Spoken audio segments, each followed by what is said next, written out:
అందరికీ నమస్కారం. నేను మీ doctor Sahitya Bommidi, senior consultant obstetrician and gynaecologist.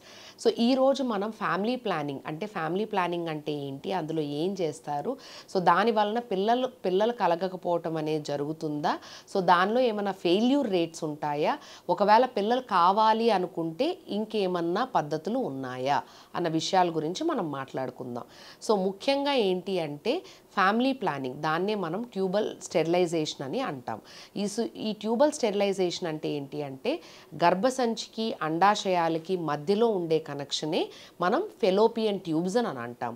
So ఈ ఫెలోపియన్ ట్యూబ్స్ అనేవి అండం రిలీజ్ అయినప్పుడు అండాన్ని తీసుకోవటం అనేది జరుగుతుంది. సో అదే టైంలో గనక హస్బెండ్ అండ్ వైఫ్ కలిసినప్పుడు హస్బెండ్ తాలూకా వీర్యం అనేది పైకి వెళ్ళి ఆ ఫెలోపియన్ ట్యూబ్లోనే ఫర్టిలైజేషన్ అనేది జరుగుతూ ఉంటుంది. ఫర్టిలైజేషన్ జరిగిన కొన్నాళ్ళకి అది మళ్ళీ యూట్రస్లోకి వచ్చి ఇంప్లాంటేషన్ అనేది జరుగుతుందన్నమాట. సో ఇవన్నీ కావాలి అంటే న్యాచురల్గా ప్రెగ్నెన్సీ రావాలి అంటే ఫెలోపియన్ ట్యూబ్స్ ఉండటం అనేది చాలా చాలా ఇంపార్టెంట్. సో ఒకవేళ మీకు ప్రెగ్నెన్సీ వద్దు అని అనుకుంటున్నారు అంటే ఒకటి రెండు పిల్లల తర్వాత మీరు ప్రెగ్నెన్సీ వద్దు అని అనుకుంటే ఈ ట్యూబల్ స్టెరిలైజేషన్ అనేది మీరు ఆఫ్ చేసుకోవచ్చు. సో ఈ ట్యూబల్ స్టెరిలైజేషన్ అనేది డెలివరీ అప్పుడు అంటే మీరు సిజేరియన్తో పాటు ఆఫ్ చేసుకోవచ్చు. లేదు అంటే సిజేరియన్ అయిపోయిన తర్వాత కూడాను కొన్నాళ్ళ తర్వాత ఒక 6 వారాల తర్వాత కూడా మీరు ఆఫ్ చేసుకోవచ్చు. సో ఇట్లా చాలా రకాలుగా మీరు ఎప్పుడు కావాలంటే అప్పుడు ఒకవేళ పర్మనెంట్ స్టెరిలైజేషన్ కావాలి అని అనుకుంటే మీరు ఈ ట్యూబల్ స్టెరిలైజేషన్ ప్రొసీజర్ అనేది మీరు ఆప్ట్ చేసుకోవచ్చు అనమాట. సో ఈ ట్యూబల్ స్టెరిలైజేషన్ అనేది ఏ విధంగా చేస్తాము అంటే ఇందులో మినీ ల్యాబ్ ప్రొసీజర్, అంటే ఒక చిన్న అబ్డామెన్ మీద ఒక నిక్ ఇచ్చి దాని ద్వారా మనం ట్యూబ్స్ అనేవి ఐడెంటిఫై చేసి ఆ ట్యూబ్స్ని మనం కుట్టడం కానీ లేదంటే బ్లాక్ చేయటం కానీ చేస్తూ ఉంటాం. సో అది ఒక మెథడ్, దాన్ని ఓపెన్ మెథడ్ అని కూడా అంటాం.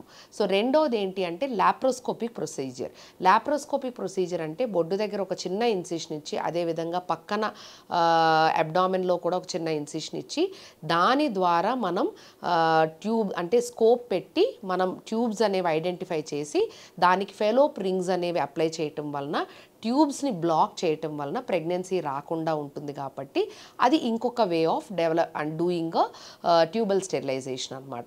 సో ఈ ట్యూబల్ స్టెరిలైజేషన్ తాలూకా ఫెయిల్యూర్ రేట్స్ ఎంత ఉంటాయి అంటే 200 మందికి మేము చేసామనుకోండి ట్యూబల్ స్టెరిలైజేషన్ అనేది 1 నుంచి 2 ఇద్దరిలో ఇది ఫెయిల్ అయ్యే ఛాన్స్ ఉంటుందన్నమాట. ఫెయిల్ అవ్వటం అంటే ఏంటి అంటే ప్రెగ్నెన్సీ మళ్ళీ రావటము, లేదంటే ఫెలోపియన్ ట్యూబ్లో ప్రెగ్నెన్సీ రావటం అంటే ఎక్టోపిక్ ప్రెగ్నెన్సీ లాంటివి రావటము, ఇవన్నీ వచ్చిందనుకోండి స్టెరిలైజేషన్ ప్రొసీజర్ ద్వారా తర్వాత దాన్ని మనం ఫెయిల్యూర్ రేట్ అని కానీ లేదంటే స్టెరిలైజేషన్ ఫెయిల్ అయ్యిందని కానీ అంటామన్నమాట. సో ఈ ట్యూబల్ స్టెరిలైజేషన్ ఫెయిల్ అయిన తర్వాత అంటే వచ్చే ప్రెగ్నెన్సీ బట్టి మీరు కావాలా వద్దా అని అనుకుంటున్నారన్న దాన్ని బట్టి మనం ప్రెగ్నెన్సీ కంటిన్యూ చేయటమా వద్దా అన్నది డిపెండ్ అవుతుంది. డెఫినెట్గా ఎక్టోపిక్ ప్రెగ్నెన్సీ కనుక వచ్చినట్టయితే దానికి తప్పనిసరిగా మీరు ట్రీట్మెంట్ అనేది తీసుకోవాల్సి ఉంటుంది. దానికి వేరే ఆప్షన్ అనేది ఉండదు కాబట్టి అది డిస్కంటిన్యూనే చేయాల్సి ఉంటుందన్నమాట. సో యూజువల్గా ఏంటి అంటే ఈ ట్యూబల్ స్టెరిలైజేషన్ అయిన తర్వాత అంటే మ్యాక్సిమం ఫెయిల్యూర్ రేట్స్ ఎప్పుడు ఉంటాయి అని అంటే మీరు ఎప్పుడైతే ట్యూబల్ స్టెరిలైజేషన్ని ఫ్యామిలీ ప్లానింగ్ ప్రొసీజర్ అనేది మనకి సిజేరియన్ చేసేటప్పుడు కనుక మీరు ఆప్ట్ చేసుకున్నట్టయితే ఈ ఫెయిల్యూర్ రేట్స్ అనేది కొంచెం ఎక్కువగా ఉంటాయన్నమాట.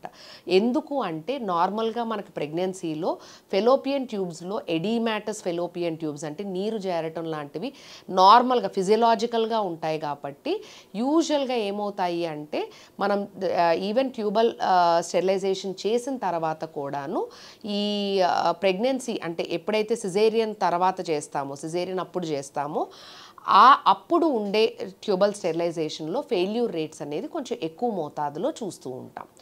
సో నెక్స్ట్ ఏంటి అంటే ఈ ట్యూబల్ స్టెరిలైజేషన్ అయిన తర్వాత రీకెనలైజేషన్ ప్రొసీజర్ అంటాం మనం. సో రీకెనలైజేషన్ అంటే ఏంటి అంటే ఫెలోపియన్ ట్యూబ్ని మళ్ళీ ఒక రకంగా అతికిచ్చి మళ్ళీ మనం చేయటాన్ని మనం ట్యూబల్ రీకెనలైజేషన్ అంటాం. సో ఈ ట్యూబల్ రీకెనలైజేషన్ అంటే ఏంటి అంటే మళ్ళీ మీరు ప్రెగ్నెన్సీ కావాలి అనుకుంటుంటే దానికి మనం ట్యూబల్ రీకెనలైజేషన్ ప్రొసీజర్ చేస్తామన్నమాట. సో ఈ రీకెనలైజేషన్ ప్రొసీజర్లో ఏముంటుంది అంటే మళ్ళీ మీరు ప్రెగ్నెన్సీ కావాలి అనుకుంటే అది ఫెలోపియన్ ట్యూబ్ లెంత్ బట్టి డిపెండ్ అవుతుంది, ఏ మెథడ్లో చేశారు అన్న దాని మీద డిపెండ్ అవుతుంది. సో ఈ ట్యూబల్ రీకెనలైజేషన్ అనేది లాప్రోస్కోపిక్ పద్ధతి ద్వారా లేదంటే ఓపెన్ పద్ధతి ద్వారా కూడా మనం చేయొచ్చు. సో ఆ చేయటం తర్వాత మీరు ప్రెగ్నెన్సీ అనేది ఆ ట్యూబ్స్ అన్నీ ఓపెన్గా ఉన్నాయి అని అనుకుంటే మళ్ళీ మీరు ప్రెగ్నెన్సీ కావాలి అనుకుంటే ఈ రీకెనలైజేషన్ ప్రొసీజర్ ద్వారా మళ్ళీ మీరు ప్రెగ్నెన్సీ అనేది న్యాచురల్గా తీసుకోవచ్చు.